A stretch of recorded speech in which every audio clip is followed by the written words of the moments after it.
What's up, guys? I got another Alliance War video for you. This is the 10th war of Season 6.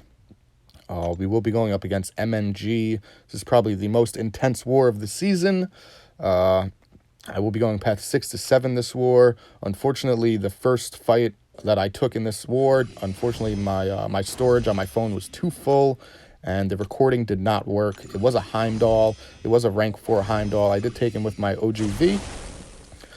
I didn't die. The recording didn't work, unfortunately. So you see, my OGV took a little bit of health. But anyway, onto the the war that I recorded, the recording that worked. Bane enhanced abilities and stun immunity. It is a 565 MODOK. I'm very comfortable against MODOK on Bane with my Void. Void's heavy is a 3-hit heavy, and you can shut off MODOK's shield buff and transfer Bane with the same heavy. So in the beginning of the fight, this MODOK is pushing me against the wall. I'm trying to bait out heavies. He's going crazy, hitting into my block. Now he's eventually throwing heavies. I do transfer Bane right there pretty well, and I shut off his shield buff, and then I got a really sneaky L1 in while his auto shield or whatever that is was turned off. He does have 2 petrifies on him. I do transfer Bane again with another heavy, and I'm going to try and get another heavy after this. And unfortunately, right here, he parried my heavy, which was pretty nuts. This guy must be running stand your ground maxed, but I've never had my parry get heavied, I don't think.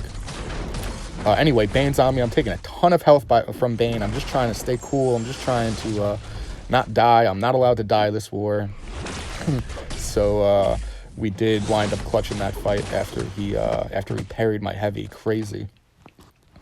So next node is a 6-star duped skill. The Alliance War calculator was telling me that it was a Daredevil. So I wanted to bring Void because this node does have Limber on it. I didn't want to go in with Spark and use up all my parries and then not be able to drop a really hard-hitting L2. So instead I said, screw it, I'm going to use Void. I'm a little bit more comfortable with Void on these buffet nodes, as long as the defender can't shrug off petrifies or debuffs. So I do go in here with Void, and I did throw a start with 1 bar power boost on. I dropped that L1 while he was stunned, so he didn't have a chance to evade it. And I'm just trying to bait out these L1s from him, parry him, and then drop my L1 right here. I parry him and drop it immediately. I don't go for a medium first, just because this is a Limber node and the stun duration was going pretty fast. I didn't want to go for a medium, then drop my L1, and then him evade my L1. So I'm just trying to bait out this Daredevil's L1. This is a really easy fight. I do throw an L1 while he's not stunned, just to like test the waters, see if he really is gonna evade my my specials at Sig 20. And holy crap, he did. Even with 1 agility debuff on, he still evaded that L1. So I saw that and I said, all right, well, time to just get to my L3 and strictly drop an L3, because there's no way it's impossible to evade L3s. So that's what I'm doing. I finally got Fear of the Void on him. I bait out another heavy, get to an L3. I'm gonna bait this L1 from Daredevil, get another 5-hit combo, just try to get as much damage in as possible before I drop this L3. I do drop the L3. Unfortunately, I didn't get the plus 20%, but that is okay, because this L3 does kill this Daredevil. I was pretty surprised. I wasn't expecting it to kill him, but it did. So next node is node 31. It is a 565 Sabretooth. I feel like Sabretooth being placed on the buffet nodes is a little bit of a waste, because, I mean, you're obviously going to use Void if you see the persistent charges. Like if it was on node 24 and you saw you're obviously going to use Void. So 565 Sabretooth, I do have this start with 1 bar power boost on.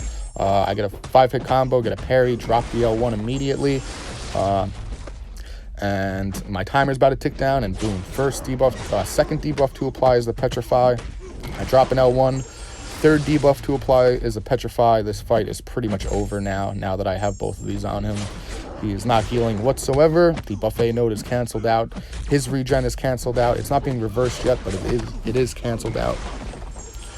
So against Sabretooth, while I'm pushing him to an L1 with a combo, I don't like to land on mediums or 5-hit combos, just so I can evade back and have that extra space to evade that L1. He does lunge a lot in his L1. And against Sabretooth's heavies, I like to retaliate mid-heavy, just because it keeps them on their side of the wall, and it keeps you from being cornered. Unfortunately, I did get clipped right there. I meant to swipe back and then drop my L1 to get like an intercept with a special almost, but my finger slipped or something, and I did get clipped. But that's okay, because that 565 Sabretooth does go down.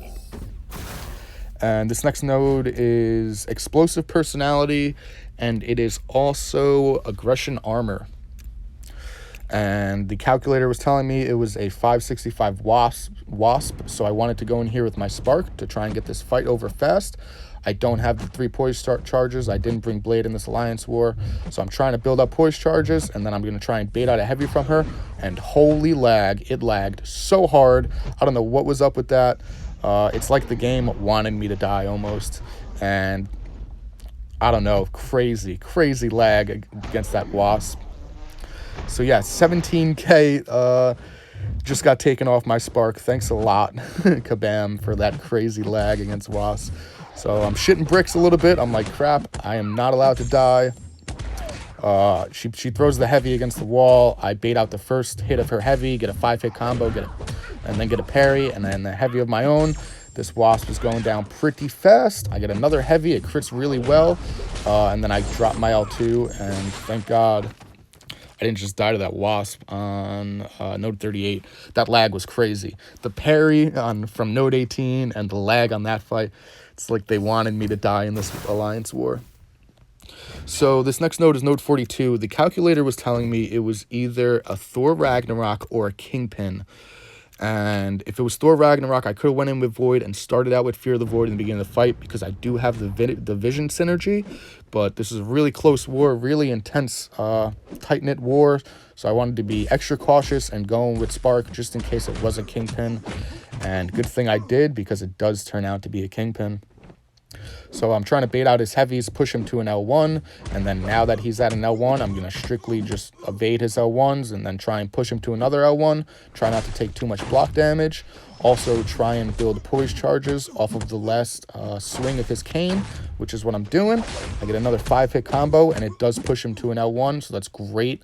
I don't have to take any block damage. I don't have to bait out another heavy.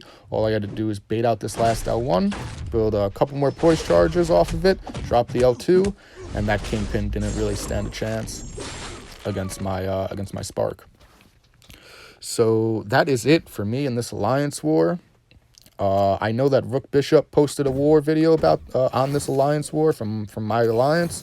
I know the Integral posted a war video, and I'm pretty sure a couple guys from MNG will post war videos. I think Arc Knight and what the hell's his name, Mirage might post a war video. I'll leave the links to all those in the comments or the description. Guys, go check out those guys. Go show some support. I hope you guys liked the Alliance War video. Till the next one. Peace.